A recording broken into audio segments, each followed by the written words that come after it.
اما بعد فاعوذ باللہ من الشیطان الرجیم بسم اللہ الرحمن الرحیم قل جاء الحق وزهق الباطل ان الباطل كان زهوقا وقال النبي صلی اللہ علیہ وسلم اللهم ارنا الحق حقا وارزقنا اتباعه وارنا الباطل باطلا وارزقنا اجتنابه اللهم صل على محمد وعلى آل محمد كما صليت على إبراهيم وعلى آل إبراهيم إنك حميد مجيد اللهم بارك على محمد وعلى آل محمد كما باركت على إبراهيم وعلى آل إبراهيم إنك حميد مجيد۔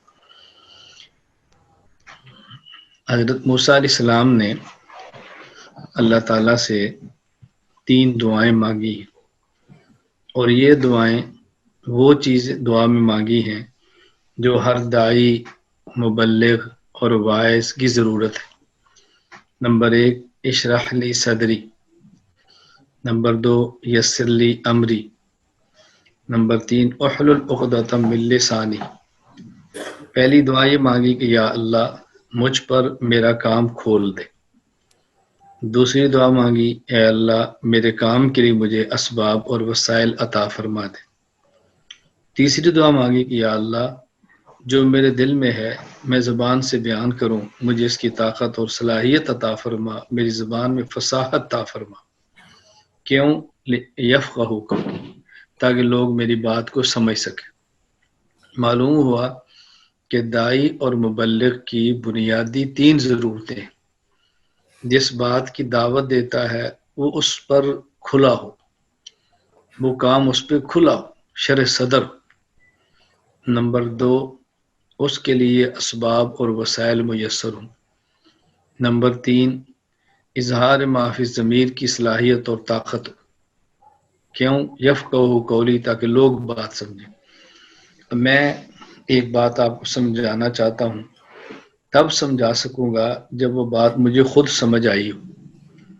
پھر بات تو سمجھ آ گئی ہے، میں آپ سے ہزاروں کلومیٹر کے فاصلے پر دور بیٹھا ہوں، میں اپنی بات آپ تک کیسے پہنچاؤں؟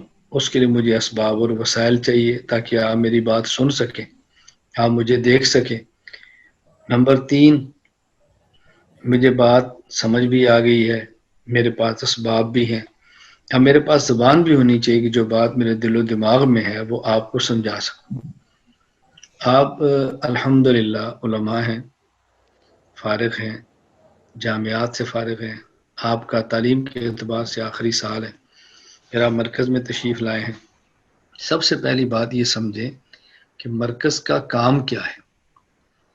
مرکز کا جو کام ہے وہ احقاق حق، ابطال باطل، حق کو دلائل سے واضح کرنا اور شبہات کا رد کرنا، باطل کا دلائل سے باطل ہونا دکھانا اور باطل کے شبہات کا رد کرنا، تاکہ کھل کر اور نکھر کر شریعت اور دین سامنے آئے۔ احقاق حق اور ابطال باطل یہ بنیادی چیز ہے، یہ ہمارا کام ہے۔ اب یہ کام جب سمجھ آئے گا، آپ کو شرح صدر ہوگا، تو لوگوں کی ملامت کی پرواہ نہیں کریں گے، لوگوں کے طعنوں کی پرواہ نہیں کریں گے، لوگوں کی مذمت کی پرواہ نہیں کریں گے، چونکہ کام سمجھ آیا ہوگا۔ ورنہ کوئی بندہ اس کو فرقہ وریت کہہ دے گا تو آپ دل چھوٹا کر کے بیٹھ جائیں گے، کوئی بندہ اس کے باہمی لڑائی کہے گا تو آپ کام دل چھوٹا کر لیں گے، کوئی بندہ اس کو دین میں نہ سمجھی کہے گا تو آپ لوگ پیچھے ہٹ جائیں گے۔ کیوں؟ کام سمجھ جو نہیں آیا۔ اس لیے پہلے یہ تو سمجھ آئے کہ میں جو کام کرتا ہوں یہ کام کیا ہے۔ پھر آدمی ملامت کی پرواہ نہیں کرتا، طعنوں کی پرواہ نہیں کرتا، ہمت نہیں ہارتا، اپنے کام میں لگا رہتا ہے۔ پہلے اپنے کام سمجھنا ضروری ہے۔ تو ہمارے کام کا بنیادی جو چیز ہے وہ کیا ہے؟ احقاق حق اور ابطال باطل۔ اب احقاق حق ہوگا تو ابطال باطل ہوگا، احقاق حق نہیں ہوگا تو ابطال باطل کیسے ہوگا؟ اللہ تعالیٰ قرآن کریم میں فرماتے ہیں میرے پیغمبر یہ بات آپ ان کو سمجھاؤ، جاء الحق وزهق الباطل، حق آتا ہے تو باطل جاتا ہے۔ ان الباطل کان زہوقا، باطل کی فطرت بتائیے، یہ تو ہے ہی جانے کے لیے، یہ تو ہے ہی دوڑنے کے لیے، لیکن کب؟ جب حق آئے۔ حق نہیں آئے گا تو باطل کیسے جائے گا؟ اس لیے ہر موقع پر حق کو بیان کرنا ضروری ہے۔ فَيَدْمَغُهُ فَإِذَا هُوَ زَاهِقٌ، قرآن کریم میں اللہ حق کو باطل پر پھینکتے ہیں تو حق باطل کا بھیجا نکال کے رکھ دیتا ہے. فَيَدْمَغُ دماغ سے ہے تو پھر حق چھا جاتا ہے، باطل دوڑ جاتا ہے. تو پہلی بات یہ ہے کہ حق سمجھ آئے اور یہ سمجھ آئے کہ ہم کام کیا کرتے ہیں. حق بیان کریں گے تو باطل دوڑے گا، حق نہیں بیان کریں گے تو باطل نہیں دوڑے گا. اس کے لیے باطل سے مروب ہونے کی ضرورت نہیں ہے. اللہ پاک نے ہمیں حق دیا ہے اور دلائل کے ساتھ عطا فرمایا ہے. تو قرآن کریم میں اللہ تعالیٰ نے یہ بات سمجھائی ہے. جہاں کچھ چیزوں کو مانگنے کی بات کی ہے وہاں کچھ چیزوں سے پناہ بھی مانگی ہے. اب ظاہر ہے جو چیزیں مانگی ہیں یہ ملنی چاہیے وہ اللہ سے لے لیں، اور کچھ چیزیں جس سے پناہ مانگی ہے کہ اس سے بچنا ہے اس سے بچے، خیر کو لینا ہے اور شر سے بچنا ہے. بس یہ قرآن کریم کا ضابطہ ہے. فَمَن يَعْمَلْ مِثْقَالَ ذَرَّةٍ خَيْرًا يَرَهُ وَمَن يَعْمَلْ مِثْقَالَ ذَرَّةٍ شَرًّا يَرَهُ. خیر چھوٹی سی ہو اس کا نتیجہ نکلے گا، شر چھوٹے سے چھوٹا ہو اس کا نتیجہ بد نکلے گا. تو یہ بنیادی بات میں عرض کر رہا تھا. اس لیے میں کہا کرتا ہوں کہ آپ قرآن کریم کو کھول کے دیکھیں، قرآن کی ابتدا اور انتہا کو دیکھیں تو ربط کتنا ہے. سورۃ الفاتحہ ابتدا ہے اور معوذتین یہ انتہا ہے. ابتدا میں دو چیزیں مانگی ہیں اور انتہا میں دو چیز سے بچنے کی بات کی ہے. مانگی کون سی ہے؟ ایاک نعبد و ایاک نستعین. ایاک نعبد و ایاک نستعین. اللہ سے مانگتے کیا ہیں؟ بس صاف صاف بات کی جا رہی ہے. اللہ اکبر، اہدنا الصراط المستقیم. یہ چیزیں مانگی جا رہی ہیں. نمبر ایک اللہ سے مدد مانگی ہے، نمبر دو اللہ سے ہدایت مانگی ہے.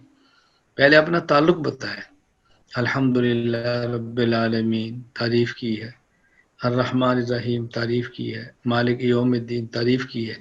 پھر تعلق بتائیے کا نام، اے اللہ ہمارا آپ سے تعلق یہ ہے، ہم آپ کے علاوہ کہیں جھکتے نہیں ہیں، حالات جیسے ہم آپ کے در پہ رہتے ہیں. پھر آپ ہمیں دے دیں کیا؟ تعلق بتایا. پھر اللہ سے مانگے، نمبر ایک اللہ سے مدد مانگی، نمبر دو اہدنا الصراط المستقیم. اب اللہ کی مدد مل جائے تو انسان دنیا میں غالب آ جاتا ہے، ہدایت مل جائے تو انسان آخرت میں غالب آ جاتا ہے.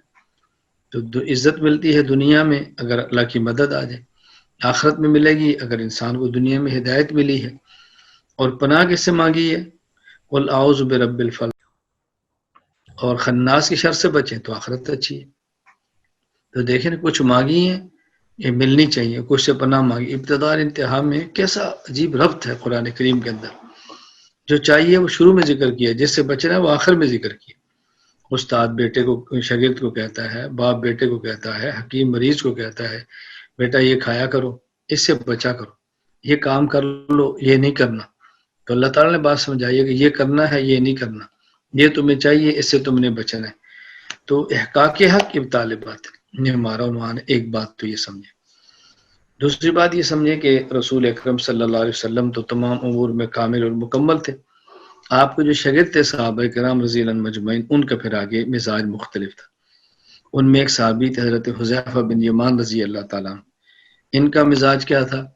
صحیح بخاری میں وہ ارشاد فرماتے ہیں کان الناس یسألون عن رسول اللہ صلی اللہ علیہ وسلم الخیر وکنت اسأل عن الشر.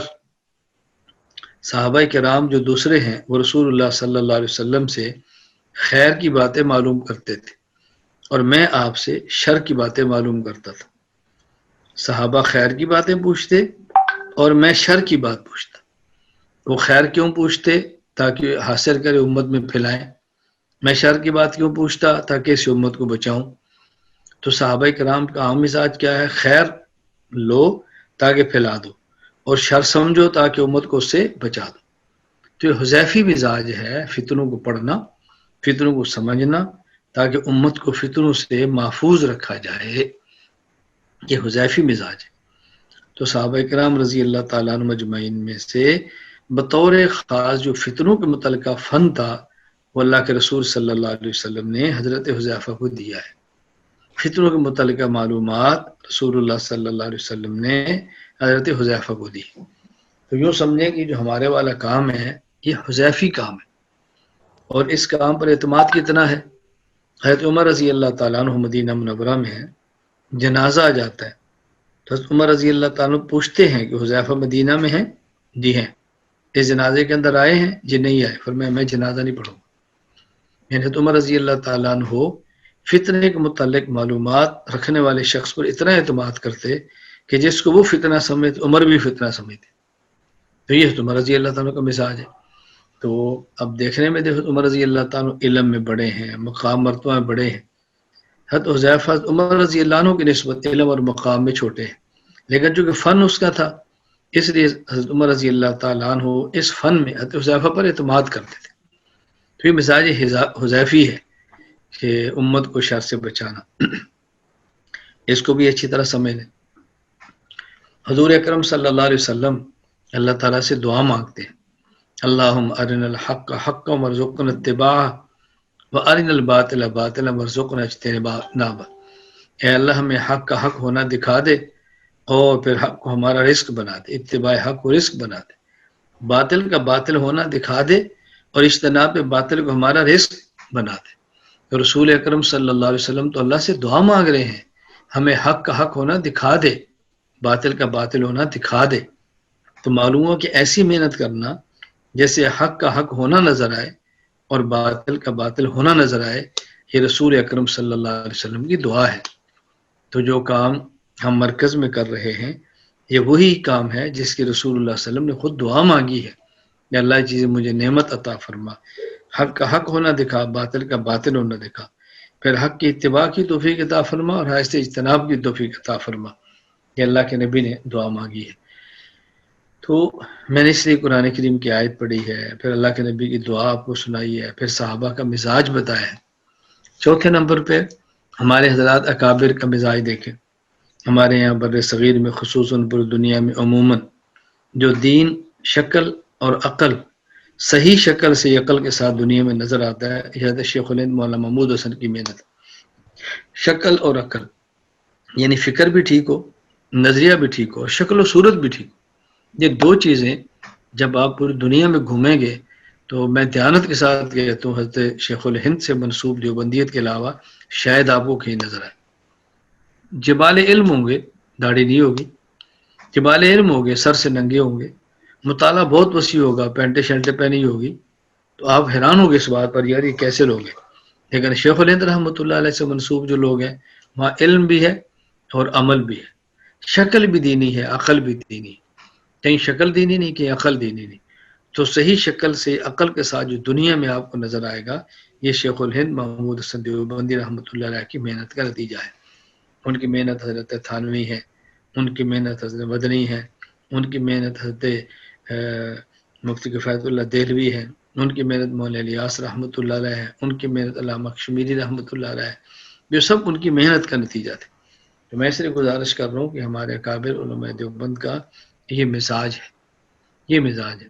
شیخ الہند رحمۃ اللہ علیہ کا مزاج کیا تھا کہ آپ نے خارجی فتنوں کا مقابلہ کرتے ہوئے داخلی فتنوں سے آنکھیں بند نہیں کی.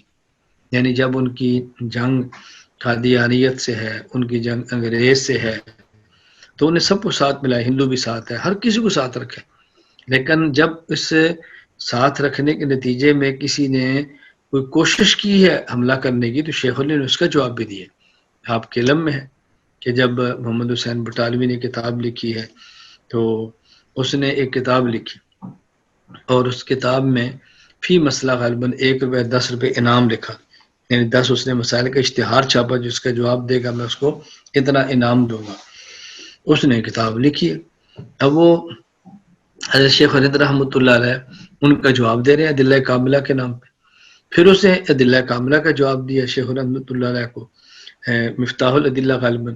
شیخ الہند نے پھر اس کا ایضاح الادلہ کے نام سے جواب دیا.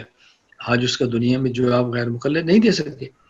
تو دیکھو نا، شیخ الہند نے خارجی فتنوں کو دیکھتے ہوئے آپ نے داخلی فتنوں کا مقابلہ بھی کیا ہے، اس کو نظر انداز نہیں کیا. حضرت مدنی کو آپ دیکھیں، فتنہ مودودیت موجود ہے. حضرت تھانوی کو دیکھ لیں، حضرت سہارنپوری کو دیکھ لیں، ان سب اکابر نے اس پر کام کیا.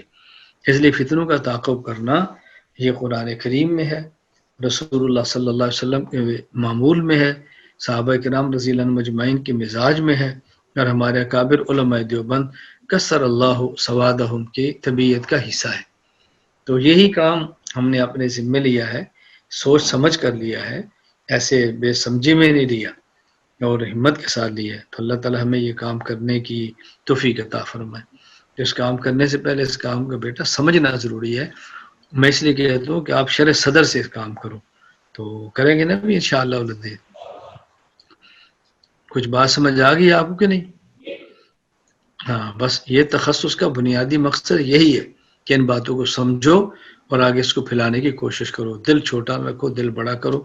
اللہ تعالیٰ مجھے اور آپ سب کو بات سمجھنے کی، پھر عمل کرنے کی، آگے پھیلانے کی اللہ تعالیٰ توفیق عطا فرمائے۔